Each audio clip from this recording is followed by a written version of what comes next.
नमस्कार दोस्तों, अब तक हमने बहुत कुछ पढ़ लिया है। उपदेशे गरुणासिक इत्यादि 6 सूत्रों को पढ़ लिया। उसके बाद आने वाले सूत्रों को और हम जानेंगे। ध्यान दीजिएगा, आगे और एक संज्ञा वाला सूत्र हम पढ़ते हैं। सवर्ण संज्ञा को हम पढ़ेंगे। पाणिनि भगवान ने बताया आगे कि सवर्ण संज्ञा किसे कहते हैं। ध्यान दीजिएगा, इसके सूत्र दिया है तुल्यास्य प्रयत्नम सवर्णम। तुल्यास्य प्रयत्नम सवर्णम। ध्यान दीजिएगा, तुल्य का मतलब होता है समान, अर्थात एक दूसरे से तुलना कर सके ऐसा। आस्य का मतलब होता है, आस धातु है साथियों, आस है ना। आस का मतलब होता है होना, आस मतलब स्थान। और आस इस प्रकार यानी रहेगा तो कहाँ रहेगा, यानी कि स्थान में ही रहेगा ना। तो आस धातु से स्थान शब्द विशिष्ट मानिए आप। आस का मतलब स्थान और आस्य यानी कि स्थान का, स्थानीय यानी कि स्थान शब्द से मतलब है। यहां समझिएगा, सूत्र को अच्छे से समझिएगा। सूत्र यदि समझ में आ जाएगा तो आपको संज्ञा अपने आप समझ में आ जाएगी। उसकी व्यावृत्ति में, व्याख्याओं में ना घुसे, सिर्फ और सिर्फ आप सूत्रों को अच्छे से समझे। मेरा वादा है आपसे, सूत्र को अच्छे से समझने मात्र से आप उस सूत्र से संबंधित कोई भी प्रश्न आएगा आप परीक्षा में कर लेंगे। सूत्र को अच्छे से समझिए। तुल्य का मतलब समान, आस्य का मतलब स्थान, प्रयत्न का मतलब आपके पास में प्रयत्न है आभ्यंतर प्रयत्न और बाह्य प्रयत्न। जब इनका क्रम आएगा तब हम इनको जानेंगे। अभी आप इतना समझिए कि प्रयत्न 2 प्रकार के होते हैं, एक आभ्यंतर प्रयत्न और एक बाह्य प्रयत्न। अब ध्यान दीजिएगा, बाह्य प्रयत्न की यहाँ पर बात हम नहीं करते हैं, केवल आभ्यंतर प्रयत्न की बात करते हैं। ये सूत्र ऐसा कहता है कि जिन 2 वर्णों का कोई भी वर्ण ऐसे हो जिनका आस मतलब स्थान, स्थान मतलब पूरे व्याकरण शास्त्र में स्थान का मतलब क्या होता है, उच्चारण स्थान। क्या होता है साथियों, उच्चारण स्थान। स्थान का मतलब उच्चारण स्थान से बात समझिएगा। तो जिन वर्णों का उच्चारण स्थान और आभ्यंतर प्रयत्न समान हो, तुल्य हो, वे आपस में सवर्णी कहलाएंगे, समान कहलाएंगे, एक दूसरे में मिल सके ऐसे कहलाएंगे। दोनों वर्ण मिलके एक नया वर्ण बन सके ऐसे कहलाएंगे। ध्यान दीजिएगा, तुल्य आस्य प्रयत्न सवर्णम। आस्य और प्रयत्न, उच्चारण स्थान और प्रयत्न जिनका समान हो वे वर्ण सवर्ण कहलाएंगे। समझ आ गया? अब ध्यान दीजिए, लिखा है अर्थ तालु आदि स्थान, तालु कंठ है ना, आपने मूर्धा नासिका ये अपने स्थान में है। तालु आदि जितने भी उच्चारण स्थान है वो और आभ्यंतर प्रयत्न जिन वर्णों का समान हो वे वर्ण आपस में सवर्णी कहलाएंगे। सवर्णी यानी कि जनरल कास्ट से मत समझ लेना तो मुझ पर केस लगा लोगे। सवर्ण का मतलब होता है समान, एक जैसे दिखने वाले। अन्यथा देखिए, अ अलग है प्लस आ अलग है, आ अलग और अ अलग, फिर भी एक दूसरे के समान है। क्यों? क्योंकि अ का उच्चारण स्थान कंठ है और आ का भी उच्चारण स्थान कंठ है। अ का उच्चारण, अ का अभ्यंतर प्रयत्न क्या है, जितने भी स्वर हम सबका अभ्यंतर प्रयत्न विपरीत है, तो अ का भी अभ्यंतर प्रयत्न विपरीत है और आ का भी अभ्यंतर प्रयत्न विपरीत है। दोनों का अभ्यंतर प्रयत्न समान है, दोनों का उच्चारण स्थान भी समान है, इसीलिए ये दोनों आपस में जुड़ करके नया एक वर्ण बना रहे। दोनों एक दूसरे में समा जाएंगे तब जाके एक नया वर्ण बनेगा और वो आ वर्ण बनेगा। एक ही आदेश आ बनेगा। तो ये दोनों आपस में इस प्रकार के समान थे। अन्यथा ये तो अ है, ये आ है, ये छोटा भाई ये बड़ा भाई मिल कैसे गए आपस में, इसीलिए मिल गए क्योंकि सवर्णी थे। उच्चारण स्थान और अभ्यंतर प्रयत्न जिन वर्णों का समान होगा वे आपस में सवर्णी यानी कि समान कहलाएंगे, तुल्य कहलाएंगे। तभी ये दोनों आपस में मिल जाएंगे, समाप्त हो जाएंगे, एक दूसरे में मिल जाएंगे, मर्ज हो जाएंगे, तब ये आ नाम का एक नया वर्ण बना। अब चूंकि आ ऑलरेडी था ही, पर ये अ इसमें मिल गया पूर्णतया जाके और दोनों के मिलने से आ बचा। ठीक है, क्योंकि दोनों सवर्ण थे, दोनों मिल गए आपस में। यानी कि यदि आप शीरा बनाते हैं, शक्कर अंदर घुल जाती है, दिखती नहीं है। ठीक उसी प्रकार ये और आ दोनों आपस में मिल गए और ये आ अकेला बचा, इसके अंदर और छुपा हुआ है ऑलरेडी। समझ में आया? तो ध्यान दीजिएगा, और अ मिलकर के आ मिलकर के भी आ बन सकता है, ई और बड़ा ई मिलकर के भी ई बड़ी बचेगी। अर्थात ये ई का उच्चारण स्थान क्या है? इन दोनों का उच्चारण स्थान है तालु, इचु यशानम तालु, दोनों का उच्चारण स्थान तालु है। और अभ्यंतर प्रयत्न दोनों का, जितने भी स्वर है सबका अभ्यंतर प्रयत्न क्या है? विपरीत। विपरीत माने खुला हुआ, खुला हुआ यानी कि वही अ आ ई उ ए ऐ ओ औ अम छोड़िए ओ औ तक, है ना, स्वर जहां तक ही गिने हैं पानी में, तो ओ औ।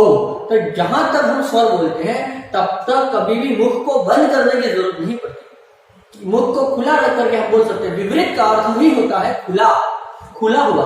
तो जितने भी स्वरों को हम बोलेंगे वो मुंह को खुला रख करके बोल सकते हैं, इसलिए इनको विपरीत कहलाया। ठीक है, चलिए वो जब मैं अभ्यंतर प्रयत्न आपको पढ़ाऊंगा तब मैं बताऊंगा। अभी आप इतनी मोटी मोटी बात समझिए, जिन वर्णों का आस्य और प्रयत्न उच्चारण स्थान और अभ्यंतर प्रयत्न समान हो, तुल्य हो, वे आपस में सवर्णी कहलाएंगे। उदाहरण के तौर पर अ और आ मिलेगा तो आ बचेगा, क्यों? क्योंकि दोनों आपस में सवर्णी है। ए और ई मिला, दोनों आपस में सवर्णी है, उच्चारण स्थान और अभ्यंतर प्रयत्न समान है, इसलिए वो ई बचा। ठीक है, वो आपस में सवर्णी है, सवर्णी है इसका मतलब। क्यों सवर्णी कहने की क्या आवश्यकता पड़ गई पाणिनि भगवान को? सवर्ण संज्ञा देने की आवश्यकता ही क्या पड़ गई? क्योंकि उनको आगे सूत्र बताना था, अतः सवर्ण दीर्घ और दीर्घ संधि करनी थी, इसलिए उन्होंने यहाँ पर ये बताया। चलिए आगे बढ़ते हैं साथियों, आपने सवर्ण संज्ञा पढ़ ली, आगे बढ़ते हैं, ध्यान दीजिएगा। अच्छा, एक नोट है सवर्ण संज्ञा में, एक नोट दिया है। नोट यानी कि ये एक वार्तिक है साथियों। कात्यायन भगवान, आपने नाम सुना है, पाणिनि, पतंजलि और पाणिनि, कात्यायन और पतंजलि तीन मुनि हुए, और त्रिमुनि के अंदर पहले मुनि पाणिनि, दूसरे कात्यायन और तीसरे पतंजलि। ध्यान दीजिएगा, कात्यायन ये कहते हैं कि ऋ वर्णयो हो मिथः सावर्णिम वाच्यम, री और री वर्णों का आपस में सवर्ण संज्ञा कहलाई मानी जाएगी। ये वार्तिक दिया है कात्यायन ने। वार्तिकों का लक्षण ये है साथियों, उक्तानुक्त दुरुक्तानाम चिंता यत्र प्रवर्तते। उक्त यानी कि पाणिनि भगवान ने कुछ कहा, अनुक्त यानी कि पाणिनि भगवान ने कुछ नहीं कहा, उस समय में कुछ चीजें रह गई होंगी कहने की। दुरुक्तानाम, पाणिनि भगवान ने कुछ कह दिया अष्टाध्यायी में और बाद में वो बात सिद्ध नहीं हो पाई, यानी कि वो बात दुरुक्त हो गई। ऐसा माना जाएगा कि वो बात गलत कह गई। नहीं, गलत नहीं कही, उस समय में, उनके समय में तो वो बात मान्य थी, बाद में जाके वो बात मान्य नहीं हुई, तब वो दुरुक्त कहलाई। तो कात्यायन का क्या फर्ज था कि उक्त अनुक्त दुरुक्तानाम, पाणिनि ने कुछ कहा, कुछ नहीं कहा, कुछ ऐसा कह दिया जो कि बाद में काम में नहीं आएगा, ऐसी जो भी चीजें होंगी। और चिंता यत्र प्रवर्तते, जहां जहां चिंता उत्पन्न हो जाए कि पाणिनि भगवान ने तो ऐसा सूत्र दिया, अब हमें क्या करना, ऐसी चिंता हो जाए, कंफ्यूजन हो जाए, वहां पर तद ग्रंथम वार्तिकम नाम वार्तिक विचक्षणा, उस ग्रंथ को फिर कात्यायन ने लिखा जहां जहां पाणिनि ने कुछ कह दिया, कुछ नहीं कहा, और कुछ ऐसा कह दिया जो आगे जाके काम में न आए अथवा कोई चिंता उत्पन्न हो जाए, ऐसी स्थिति बनी, तब कात्यायन ने बीच बीच में कुछ परिभाषाएं लिखी, कुछ इसी लाइनें लिखी जिसको हम वार्तिक कहते हैं। इन सब चीजों का वर्णन पतंजलि ने महाभाष्य में किया है। आप अभी इतनी मोटी मोटी बात समझिए कि सवर्ण संज्ञा उसे कहते हैं जिनका उच्चारण स्थान और अभ्यंतर प्रयत्न समान हो। दूसरी बात, और कात्यायन ने एक और बात लिख दी भाई, ठीक है, मान लिया कि जिनका उच्चारण स्थान और अभ्यंतर प्रयत्न समान हो उसको हम सवर्ण कहेंगे, परंतु एक बात नोट कर लो, कौन कह रहा है? कात्यायन, इसने वार्तिक लिखा स्पेशल, ये कहा कि ऋ वर्णयो हो मिथः सावर्ण्यम वाच्यम, कि री और ऋ वर्ण के आपस में सवर्ण संज्ञा मानो जबरदस्ती। क्यों? क्योंकि भले री वर्ण का उच्चारण क्या है? ऋतु रसनम मूर्धा, और ऋ का उच्चारण स्थान क्या है? ऋतु लसना दंता। इसका मूर्धा है, इसका दंता है, दोनों का उच्चारण स्थान अलग अलग है। अभ्यंतर प्रयत्न तो समान है पर उच्चारण स्थान अलग अलग है, फिर भी इन दोनों की सवर्ण संज्ञा मानो। कौन बोले? ये कात्यायन बोले वार्तिक में। इसीलिए क्या हुआ साथियों, लिखा भी है री तथा ऋ वर्ण के आपस में सवर्ण, ऋ वर्ण आपस में सवर्णी है। अब ये दोनों वर्ण वास्तव में उच्चारण स्थान तो दोनों का अलग अलग है, परंतु फिर भी सवर्णी है। क्यों? पाणिनि कहते हैं कि जिनका उच्चारण स्थान अभ्यंतर प्रयत्न समान हो तो ही सवर्णी हो। कात्यायन को बात पसंद नहीं आई, या फिर आई भी तो ये बात पाणिनि कहना भूल गई, रह गई ये बात कहना, तो फिर कात्यायन ने बोल दिया बाद में कि भाई देखो री और ऋ वर्णों को भी आपस में सवर्ण मानो, भले नहीं हो उच्चारण स्थान समान फिर भी मानो। इसीलिए क्या होता है, एक उदाहरण दिया है, होत्री प्लस ऋकार, तो ये री प्लस री मिलेगा तो बड़ा बन जाएगा और दीर्घ री बन जाएगा। परंतु यदि री एवं री मिलेगा तब क्या करना, ऐसी स्थिति आके खड़ी हुई तब कात्यायन ने लिखा कि री दोनों को इस सवर्ण मान लो आपस में, भले उच्चारण स्थान समान हो कि नहीं हो, मानो ऐसा कह दिया। इसी वजह से री और री को मिला के यहाँ पर भी हम दीर्घ री करेंगे, तभी री री मिलकर तो होत्री कारः बन गया, और जो होत्री पर री कारः हुआ तब भी हमने इसको होत्री कारः कर दिया। आपको एक विशिष्ट बात पता है, इस री का कभी भी दीर्घ रूप नहीं होता, रीढ़ में आपने पढ़ा होगा, लेकिन इस री का होता है। तो जब भी ये री ये री और री मिलेगा तो इसका तो दीर्घ नहीं होता, पर इसका होता है, तो जिसका होता है उसे करके हम इसको ऐसे दीर्घ कर देंगे, पूछ थोड़ी लंबी कर देंगे, दीर्घ हो जाएगा। समझ में आ गया आपको? बस ये बात बताने के लिए कात्यायन ने लक्षित लाइन लिखी कि ऋषि वर्णयोः मितः सावर्ण्यं वाच्यम।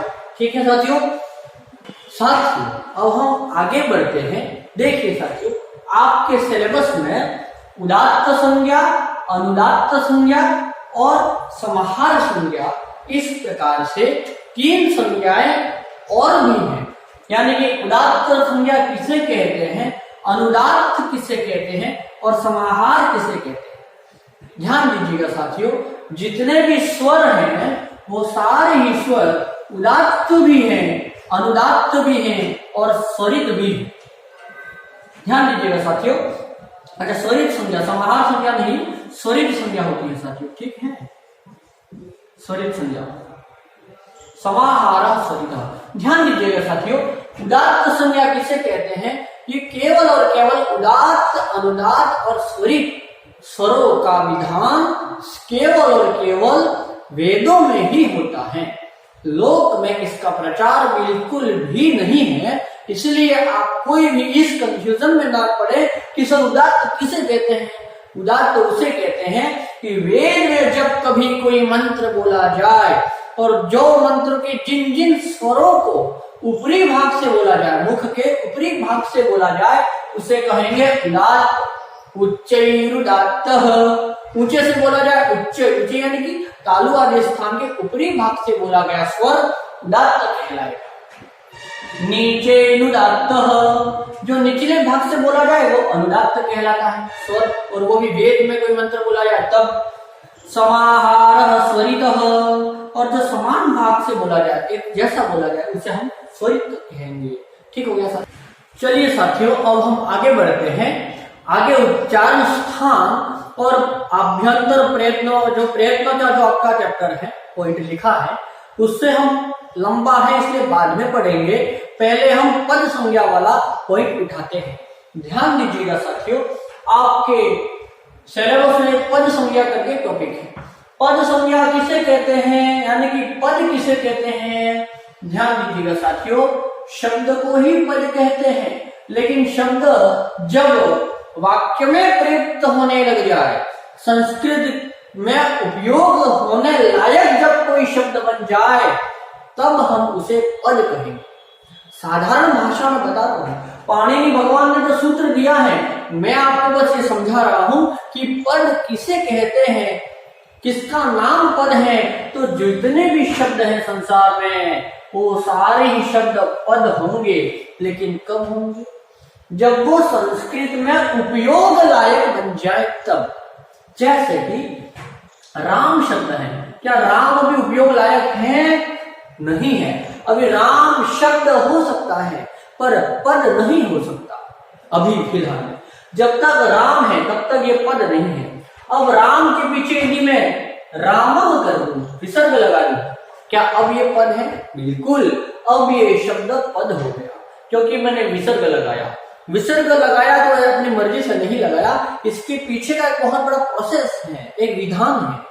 उस विधान को, उस प्रोसेस को, उस व्याकरण को, उन नियमों को हम फॉलो करते हैं, तब जाके राम शब्द के पीछे विसर्ग लगा है। तो विसर्ग लगने के बाद ही हम इसको वाक्यों में प्रयोग करेंगे। ठीक है साथियों, चलिए आगे बढ़ते हैं। ध्यान दीजिएगा, पाणिनि भगवान ने सूत्र दिया है, सुप्तिगंतम पदम, सुप्तिंग अंतम पदम, सुप्तिंग अंतम पदम। सुप और तिंग अंत जो होगा, यानी कि सुप अंत तिंग अंत। सुबंत और तिंगंत जो है वही पद है। सरल है ना। देखिए, सुबंत तथा तिंगंत की पद संज्ञा होती है। सुबंत किसे कहते हैं साथियों? सुब प्लस अंत अर्थात सुबंत। साधारण समझिए, प को ज कर देंगे, प को ब कर दिया, प फ ब, तीसरा अक्षर हो गया। जस्ट संधि का नियम लागू होता है ना, झलाम जश होते सूत्र है। छोड़िए, आप इतना समझिए कि सुबंत का मतलब होता है जो सुब में अंत हो, और तिंगन का मतलब यह होता है जो तिंग में अंत हो। जो शुभ होंगे वो सब सुबंत होंगे, जो तिंग होंगे वो सब तिंगंत होंगे। यानी कि ऐसे शब्द जिनके पीछे शुभ प्रत्यय लगे हो ये सुबंत, ऐसे शब्द जिनके पीछे तिंग प्रत्यय लगे हो, तिंग हो अंत में जिसके वो तिंगंत। ध्यान दीजिएगा, शुभ क्या? शुभ मतलब ये सारे, ये कितने हैं? ये 21 प्रत्यय हैं। शुभ प्रत्यय कितने होते हैं? 21 होते हैं। तिंग प्रत्यय कितने होते हैं? 18 होते हैं साथियों, 18 तिंग प्रत्यय। ध्यान दीजिएगा, 21 प्रत्यय कौन से? सु औ जस अम औ शस ताभ्याम भिस ङेभ्याम झस ङसिभ्याम झस ङस औस आम ङे औस सु। इस प्रकार से साथियों ये 21 प्रत्यय हैं। इन 21 प्रत्ययों को जब किसी शब्द के पीछे जोड़ा जाएगा तभी वो शब्द रूप बनता है साथियों। क्या बनता है? शब्द रूप बनते हैं। शब्द रूप कैसे बनते हैं? शुभ प्रत्यय लगे होंगे तब शब्द रूप बनते हैं। शब्द रूप को हम सुबंत भी कहते हैं क्योंकि सारे ही शब्द रूप, सारे ही शब्दों के पीछे शुभ प्रत्यय हैं। शुभ क्यों लिखा गया? क्योंकि आगे से लिया सु और लास्ट से लिया प और पूरा ही शब्द बना शुभ। ये भी एक प्रत्याहार की तरह पाणिनि ने उपयोग किया। आगे से सु लिया, पीछे से प लिया, 21 प्रत्ययों का विधान किया और उसको बोल दिया शुभ। जैसे कि उदाहरण मैं आपको यहां पर देता हूं, जैसे राम शब्द है। अब राम शब्द के साथ में यदि हम सुविभक्ति लगाए, सुप्रत्यय लगाए, सुविभक्ति लगाए, इसे विभक्ति भी कहते हैं क्योंकि प्रथमा से लगाकर सप्तमी विभक्ति मिलेंगी तभी जाके आप किसी शब्द का निर्माण कर पाते हैं और उसे सातों विभक्तियों में चलाएंगे। ध्यान दीजिएगा, मान लेते हैं कि राम शब्द के साथ में हमने सुविभक्ति लगाई और सु में आपको एक सूत्र मैंने पढ़ाया था, उपदेशी जनुनासिक एक पहला सूत्र, उस सूत्र से ऊ चला जाएगा, आधा स बचा। आपने विसर्ग संधि में, रीट में जब पढ़ा होगा तो विसर्ग संधि पढ़ी होगी। विसर्ग संधि का नियम है सस जुशो रू, इस स को रू हो जाता है, रू को र बचता है, ये र हो जाता है, र को फिर बाद में विसर्ग हो जाता है, तब जाके राम शब्द के पीछे स बचा, स को फिर र हो गया, र को विसर्ग हुआ तो रामः शब्द बना। ये जो रामः शब्द है ये राम के पीछे ये सु लगा है अर्थात सुप लगा है राम के पीछे, इसीलिए रामः बना है। और रामः जो है ये सुबंत है साथियों। क्या है? सुबंत है। अब सुबंत है इसीलिए हम इसको वाक्य में प्रयोग कर सकते हैं। अब ये पद हो गया। अगर औ लगाते तो रामो बनता, यदि जस लगाते तो रामाह बनता। जस में ये ज चला जाएगा, कौन सा सूत्र? चुटु सूत्र है। चुटु सूत्र से ज चला गया, राम के साथ में यदि जस प्रत्यय किया, ज चला गया तो अस बचा, ज के अंदर अ छुपा हुआ है, अस बचा तो राम और अ मिलेगा तो रामा बना, और पीछे स को रुत्व किया और विसर्ग किया तो रामा बना। बहुवचन है रामः, रामो, रामा, ऐसा रूप बना। बस मोटी मोटी मैं आपको ये बात बताना चाह रहा हूँ, परीक्षा में ये नहीं पूछेगा। परीक्षा में इतना पूछ सकता है कि पद संज्ञा किसे कहते हैं, तो सुप और तिंग शब्दों की क्या होती है? पद संज्ञा होती है। ऐसा पूछ लीजिएगा, सुप तिगंतम दैवेश पद पदम, ऐसा पूछे पद संज्ञा का सुप तिगंतम पदम, ऐसा पूछे सुबंत और तिंगंत की क्या होती है? पद संज्ञा होती है। सुबंत कितने हैं? 21। अच्छा, शुभ कितने हैं ना, शुभ प्रत्यय कितने हैं? 21, ये ध्यान रखना। और तिंग कितने हैं? तो 18। तिंग में भी देखो, आगे का ती लिया, पीछे का अंग लिया और बन गया तिंग। तिंग में है अंत जो, तिंगन। शुभ प्रत्यय जुड़ने से तो बनता है शब्द रूप और तिंग प्रत्यय जुड़ने से बनता है धातु रूप। जैसे कि यदि मैं आपको बोलूं पठ धातु के साथ में यदि तिप प्रत्यय करें तो ये बनेगा पठती। कैसे बना देखिए, तिप प्रत्यय में हलंत्यम सूत्र से ये चला जाएगा, ती बचा। कर्तरी शप, ऐसा एक सूत्र आता है, बीच में शप का आगम होता है। मैंने आपको बताया जितना भी आगम है वो सब उपदेश है। मैंने पहले सूत्र में आपको पढ़ाया कि धातु सूत्र गणोनादि वाक्य निर्माण शासनम आगम प्रत्यादेश, आगम प्रत्यय ये सब और आदेश ये सब उपदेश कहलाएंगे। तो ये आगम हुआ, शब्द का आगम हुआ, शब्द में प चला गया, क्या बचेगा, है ना, शब्द में प चला गया, चतु सूत्र और लशक पट जिने सूत्र पढ़ाया उससे ये श भी चला गया, बचा अ, तो पट के साथ में अ मिलेगा, पठ बना, और आगे का ची जुड़ा, पठती शब्द बना। अर्थात जितने भी तीन प्रत्यय जुड़ते हैं धातु के पीछे तभी वो धातु रूप बनता है और उसका फिर हम वाक्य में प्रयोग करते हैं। केवल पट को वाक्य में प्रयोग नहीं कर सकते। पट एक धातु है, इसके पीछे तीप, तस, जी, सिप, थस, थ, मिप, वस, मस, कोई ना कोई धातु का प्रयोग करना, कोई ना कोई प्रत्यय का प्रयोग करना पड़ेगा, तभी वो धातु रूप या धातु रूप में बदलेगा। और फिर आप उसको राम पठती, राम खादती, लिखती, हसती, अहम पठामी, है ना, अहम आवाम लिखावह, आवाम हसामह, वयम हसामह, तो इस प्रकार से आप रूप बनाते हैं। अच्छा, ये 18 प्रत्यय जो हैं उसमें से 9 प्रत्यय तो ये परस्मय पद में चलते हैं, परस्मय पद में, ये सब मैं आपको आगे पढ़ाऊंगा, अभी बस आगे नहीं इसलिए चर्चा कर रहा हूँ, आपको अभी ये समझने की बात नहीं है, बस ये जाने रहिए। अच्छा, परस्मय पद के ये 9 होते हैं और ये आत्मनेय पद के भी 9 होते हैं, आत्मनेय पद के भी 9 शब्द होते हैं। इस 9 एक प्रत्यय होते हैं, तीन प्रत्यय 18 होते हैं, परस्मय पद के 9, आत्मनेय पद के 9। आपने सुना होगा सेव धातु, लब धातु, लभते, लभेते, लभन्ते, ऐसे रूप चलता है। सेव धातु का सेवते, सेवेते, सेवन्ते ऐसे रूप चलता है। और पठती, पठता, पठन्ति का रूप अलग चलता है। तो अलग पठती, पठता, पठन्ति ये परस्मय पद है, और सेवते, सेवेते, सेवन्ते ये आत्मनेय पद है। साथियों समझ में आया? तो ये मैं कहना का मतलब ये है कि जिन शब्दों के पीछे शुभ प्रत्यय लगा हो वे सुबंध कहलाएंगे। ये शुभ प्रत्यय सारी ये है।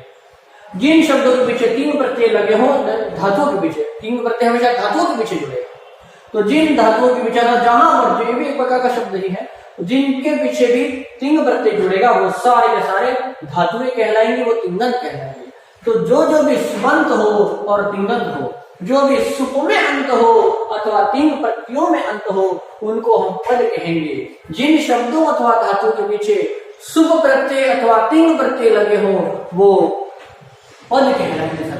समझ में आ गया? पद समझे आपको? चलिए साथियों, आज के लिए बस इतना ही। परीक्षा में क्या पूछेगा वो भी मैंने आपको बता दिया कि ये बात यहां से पूछेगा तो पद संज्ञा का सूत्र क्या है, सूत्र के अंतर पद, ये तो बस आप मोटी मोटी जानकारी रखिए। अभी इतना डिटेल में जाकर के इनको याद ही अभी कभी कर ले ऐसा मत कीजिए, याद करना पड़ेगा, पर बाद में इसका क्रम आएगा। जब धातु और शब्द रूप में आपको पढ़ाऊंगा तब इनकी चर्चा मैं और आपसे करूंगा। ठीक है साथियों, आज के लिए बस इतना ही। यदि आपको वीडियो अच्छे लगते हैं तो आपसे लाइक जरूर करें साथियों, इसको शेयर करें, सब्सक्राइब करें। संस्कृत भाषा को मैं बड़े दिल से, बड़े चाव से पढ़ा रहा हूँ, आप इसका लाभ लेवे, अन्य लोगों को भी इसका लाभ दें। खासकर वागड़ क्षेत्र में संस्कृत कहीं चली ना जाए, संस्कृत कहीं समाप्त ना हो जाए। ये संस्कृत रूपी गंगा जगह जगह बहनी चाहिए, आगे से आगे हमारी पीढ़ी में ट्रांसफर होती रहनी चाहिए, अन्यथा ये अगाध जो ऐसी संस्कृति नष्ट हो जाएगी। देखिए, एक एक शब्द को बनाने के लिए हमारे पाणिनि भगवान ने सूत्र दिए हैं, कितनी मेहनत तपस्या करके भगवान शिव की आराधना करके सूत्र को प्राप्त किया और अष्टाध्यायी जैसे अनमोल ग्रंथ रत्न को बनाया। तो वो हमारे लिए बनाया कि कहीं संस्कृत डूब ना जाए, समाप्त ना हो जाए, इसीलिए बनाया। तो निश्चित तौर पर साथियों, हम और आप मिलकर के प्रयास करें, संस्कृत को स्वयं पढ़ें और अन्यों को भी हम पढ़ाएं। जयतु संस्कृतम, जयतु भारतम। धन्यवाद।